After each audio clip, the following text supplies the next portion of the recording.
आगामी पालिका निवडणुका लक्षात घेता आता एकनाथ शिंदेच्या विरोधात एकत्रित आघाडी जी आहे ती रस्त्यावर उतरलेली आहे महापालिकेच्या भ्रष्टाचाराविरोधात.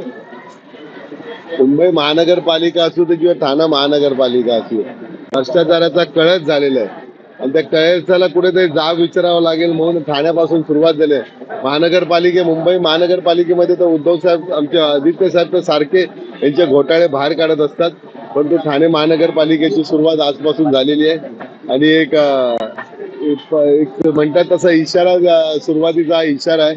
त्यानंतर काय घडेल ते नंतर त्याला कोण जबाबदार असेल हे ठाणे महानगरपालिकेने ठरवावं. हे आंदोलन सूचक म्हणावी लागतील का? कारण आगामी पालिका निवडणुकीच्या पार्श्वभूमीवर ज्याप्रमाणे दोन्ही बंधू एकत्रित येत आहेत, आता दोन्ही पक्षाचे एकत्रित रस्त्यावरची लढाई सुरू झालेली आहे. नाही, तसे मनसैनिक आणि शिवसैनिक कधी वेगवेगळे नव्हतेच. मनाने आणि हृदयाने सगळे एकत्रच होते आजपर्यंत. आगामी पालिका निवडणुकीच्या पार्श्वभूमीवर पुन्हा एकदा ही लढाई महापालिकेत दिसून येईल, कारण रस्त्यावरची ज्याप्रमाणे लढाई लढतात.